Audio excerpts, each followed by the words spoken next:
Welcome to the Real Estate Syndication Show. Whether you are a seasoned investor or building a new real estate business, this is the show for you. Whitney Sewell talks to top experts in the business. Our goal is to help you master real estate syndication. And now your host, Whitney Sewell. This is your daily real estate syndication show. I'm your host, Whitney Sewell. Today our guest is Brian Briscoe. Thanks for being on the show, Brian. Hey, thanks, Whitney. Appreciate you having me on. Yes, honored to have you on the show. Just getting to know you a little bit over the last, year or two? Has it been 2 years now? I can't. We met at Michael Blanc's Dealmaker Live. I want to say November 2018. So almost 2 years. Yeah. Wow. A lot's happened since then for both of us. Yeah. But a little about Brian, in case you haven't heard of him before. He's the co-founder and principal at Four Oaks Capital, which just closed on its fourth acquisition in the last 9 months. That's impressive. Brian is a lieutenant colonel in the U.S. Marines, which is also impressive. Thank you for your service, Brian. Always Thanks, grateful for those that are serving. He's been active duty since September 11th and will retire next summer with 20 years of honorable service. Brian is co-host of the exciting new podcast, Diary of an Apartment Investor, which can be found on iTunes and all major podcast apps. So, Brian, fill in the gaps a little bit. Tell us a little bit about your syndication journey. Getting to that, that first deal is always the hardest, right? Tell us a little bit about your background, why real estate and why this business. It sounds cliche, but the first thing that really keyed me on was Rich Dad Poor Dad. It was probably early 2000s that I read the book, Cash Flow, that one, and then Cash Flow Quadrant. And I really liked the idea of passive income, but at the time I was mid-20s and had never been exposed to anything like this. My dad was a W-2 blue collar worker his whole life. And, so the only thing I could really wrap my head around was single family, so I was in Okinawa at the time and, stationed at, Futema, Marine Corps Air Station Futema.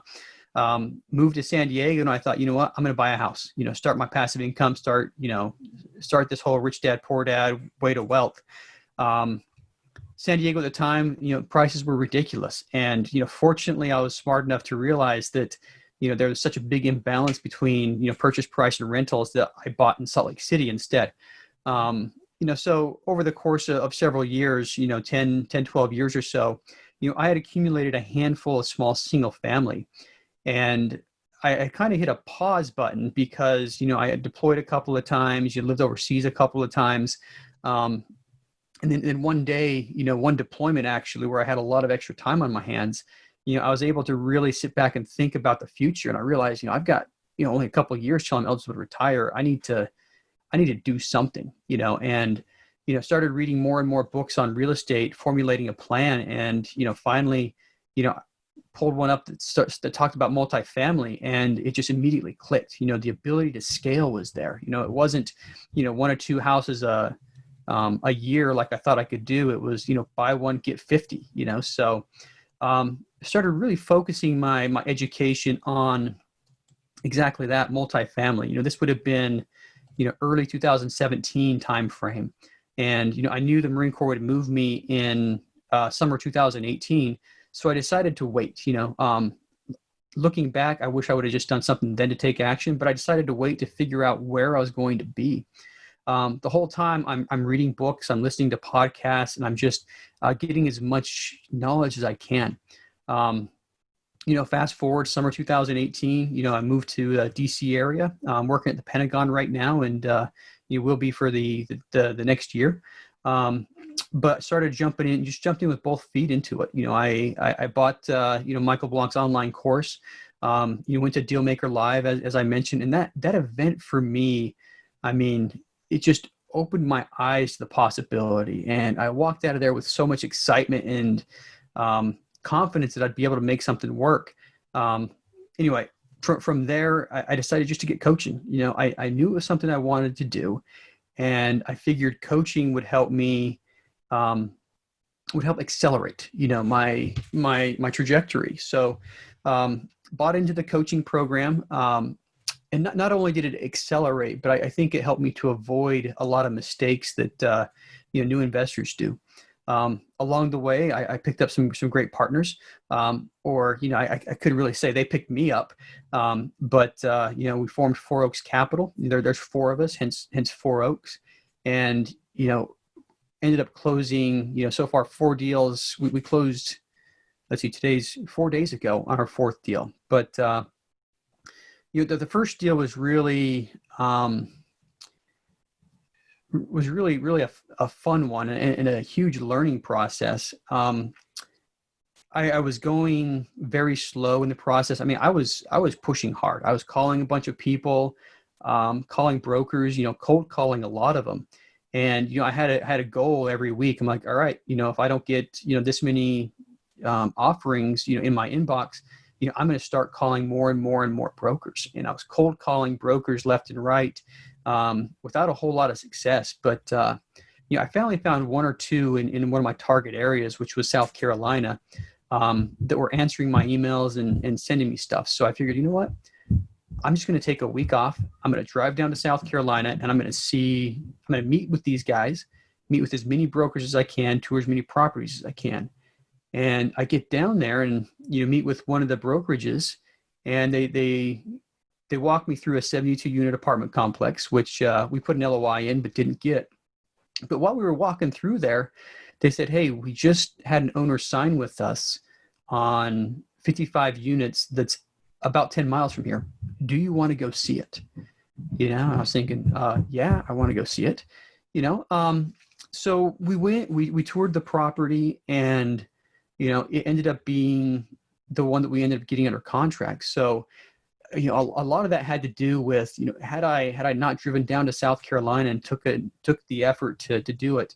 And it's about an 8-hour drive from here to there. So, had I not done that, I don't know if I would have been in that spot. I don't know if they would have immediately given me that information. But so yeah, we got that under contract. And then, from there, it was just a lot of work to get over the finish line. Yeah, let's jump into that a little bit. But, it's so interesting how many people's lives have been changed by real estate, as far as their real estate careers, by that Rich Dad Poor Dad book, Yeah. and just getting that bug, understanding the need for passive income, and that it is possible. But then it's so interesting too, that then you learned about multifamily, and it's like, okay, now we can scale, we can, get there faster. Right. And you did that. And coaching, finding a coach is something like, I get questions at least once, maybe twice some weeks, about, hiring a coach. Can you give us, 1 or 2 quick things about what was important to you and how you selected the coach that you did? How I selected the coach is, at that Dealmaker event, everybody had a name tag on everybody's name tag. They had little colored flags, talking about, hey, I'm a coach, or I'm a coaching student, lots of different categories. But I just went around, and everybody who was a coaching student, I would ask them, hey, how's your coaching going out? Who's your coach? What do you think? So, I walked into that event, not knowing what to expect, but after, a couple of hours, I started realizing coaching's probably the way to go. And I was hyper focused on that one aspect. So I was talking to every single one of the students and every one of the coaches that were there. And I was impressed with every single one of the coaches in the Michael Blanc network. So basically, that was the bulk of my betting. I set up a couple of calls with some of the people who were coaching and said, hey, now we're away from the event, tell me the truth. Is that really how you feel, or do you have, a different opinion, that you don't express in public? And, every single one of them had really positive things to say about it. So, so I joined the coaching program, and they assigned me to a coach that I had not met before. And I thought, okay, I'm going to meet him, see what he's like, and if I like him, go with it. And my coach, his name is Josh, and just a great guy, light years ahead of where I am right now. And, we got along very well, and it just ended up working out pretty well. He's a great guy, by the way. I know him also. Yep. But, I hear that question also about, working under a team of coaches or being, like under being able to speak with the main person himself, whoever that may be. Was that in this situation, did that work out for you, as far as, you had like a team of coaches or somebody that you were kind of assigned to under the main guy? It did. It did. I mean, I think everybody, wants Michael Blanc's the face of the business, the Michael Blanc company. And I think everybody wants access to him, but, I realized that, he's at a level where he can't personally coach everybody. So, right. From the beginning, I realized that, he wasn't going to be, my coach. There were various points where, we had direct access to him. And, over the course of the years, I feel, very confident just picking up my phone and, sending him a text right now. But, back then, I think I had the realization going in that it wasn't going to be Michael Blanc. But there's exposure to a lot of the different coaches, and every coach has a slightly different style and a slightly different focus. I think they did a pretty good job, matching me with who they matched me with. There was a questionnaire up front that they had me fill out on, what I wanted, what I needed, and which direction I felt I wanted to go. And, Josh was also active in the exact same markets that I was in, so, when I brought him a deal in Spartanburg, he was like, oh yeah, I really love Spartanburg.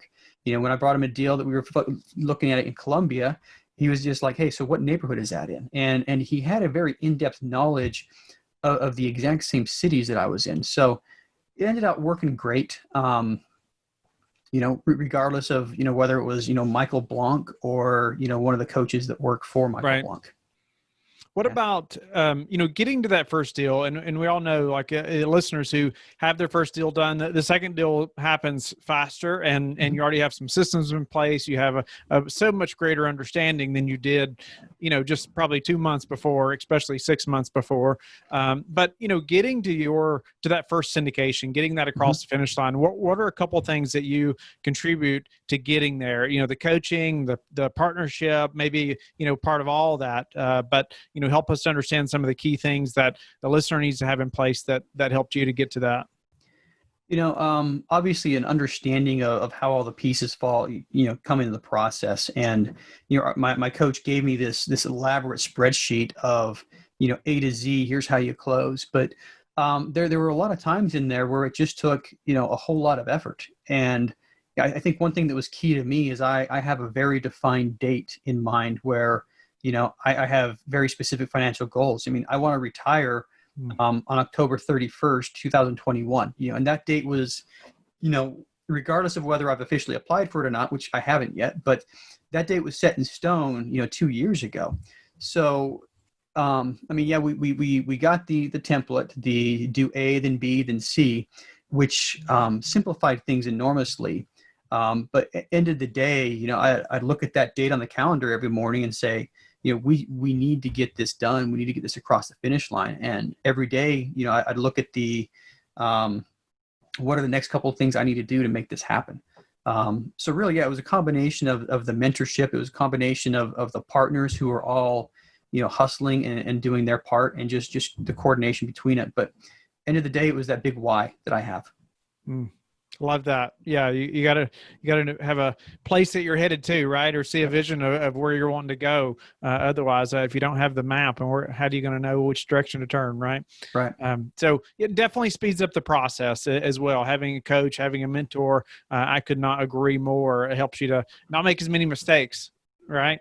That sets you back. But give us some details about that deal and maybe, what your role was in making that deal happen. So it was a 55 unit in Spartanburg, South Carolina. Very old building. It's about an 80-year-old building, which I know a lot of people shy away from. But my role in that is, so if you rewind, when that came under contract, it was still just me working for me. I had an agreement with Eric Shirley, who's one of my partners now, that we would partner with that one. So at the time I was actually quite selfish with that deal. So I didn't want it to be, taken away from me or anything like that. So I basically did 80% of the work on that one, for purely selfish reasons. And it wasn't until, 2 months into that where I realized that I could trust my partners. I liked them and I could trust them, and, gotten to know them very well, where I really started opening back up. So, my portion, I was the one that negotiated the contract, and then I'd reach back to my partners and say, hey, this is what we're doing. Are you guys all okay with that? I was the one calling the lender. I was the one getting the insurance lined up, talking with the broker. So, I did about 90% of the work that needed to be done. And, I just asked them, hey, just make sure the capital's there, make sure the capital's there. And, I brought in a couple of investors, and they brought in the lion's share of the investors. But now the way we do business is completely different.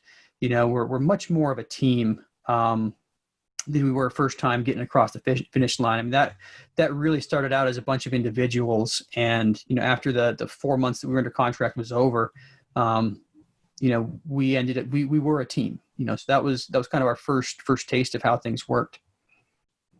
So, maybe you can elaborate on that a little bit. That's another such a common question about partnerships, right? And in different roles, or how do you do that? How do you, because it's difficult figuring that out in the beginning. You got to have some tough conversations as well, right? And just be very upfront. And so, how did you all say, if you can elaborate on the structure of your partnership, or how maybe it even changed, after you did the first deal, you talked about you do things differently now. And so what changed, and maybe a little bit on the structure if you can. Well, what we did is we looked at everybody's strengths and also availability. And because of my I'd like to call it a 9-to-5 job, but I'm at work long before 9. Because of the lack of flexibility my schedule gave me, we basically looked at what our strengths were. And Eric ended up saying, hey, I want to be our acquisitions guy. Eric's very strong at underwriting. He's got a lot of very technical mindset. He also had a lot of time, and his day job has him traveling all across the Carolinas. So it naturally fit for him to be able to, talk with the brokers. He'd get in the car and he had to drive, 2 or 3 hours. He'd just call one broker after another one. So, that was a perfect fit for him. And up front, I started doing the asset management, because I knew the property, the first property that we had under contract, I knew it extremely well. So it was just natural for me to do the asset management. And Brian and Todd, between them, were doing all the the investor relations. They're managing the portals, the websites, everything else. And that's how we started. But we've gradually kind of shifted duties again to where Todd and Brian are actually doing most of the asset management. Eric is still doing the acquisitions, and because my schedule at work changed, I'm doing most of the content, the outreach, which includes the podcast that we're about to launch. So it's really been a dynamic situation, and when something changes, we come to the table very quickly and say, hey, look, this is working, this isn't working. We need to make some adjustments. Is there a specific way you all communicate, or a frequency, or a method, anything like that that's been useful or productive? At a minimum, it's once a week over Zoom, and that's the minimum. But I'm calling them very frequently. We have a text string. It's not something that besides the weekly call, we're still working on the internal systems. Every time we have a call with either a lender or a property manager, we're taking notes, and we've got a Google Drive account where we're sharing all that. We have a couple of Google Docs up on each property where every conversation we have is documented on there. So any one of us, if we weren't available for the call, any one of us can go to that document and just scroll down and say, okay, this is what was done, this is what was said, this is what was agreed to. So that's one thing. We've got an investor portal. We use AppFolio for that, which also has a CRM in it. Same thing with investors. I think one thing that's worked well for us with investors is kind of a handover. So if I meet somebody who's interested, eventually, I'll talk to them one or two or sometimes three times, but eventually I'll hand them off to, Todd or Eric, who will also talk with them. And our goal is to get them comfortable with the whole team. Not just me or not just Eric, but get them comfortable with the whole team. So we'll, like I said, once I'm done talking with somebody and they're interested in investing, line them up with a call with Eric and then Todd, and then push them over to Brian Mallon for onboarding into the investor portal. So, every investor who comes in talks to, at least three of the Four Oaks. Nice. I love that name too. Three of the Four Oaks. Yeah, that's clever. Four Oaks. So Brian, what's been the hardest part of your syndication journey, getting to where you're at now?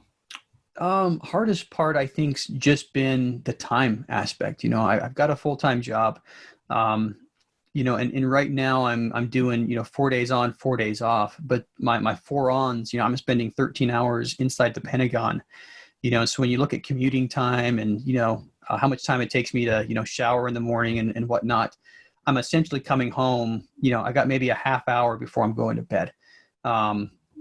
So we've had to adjust a lot to my work schedule more than anything else. And I think that's probably been the most difficult piece, which, that part's going to correct itself in about a year, but, and so, like I said, we've definitely changed how we do things because of that.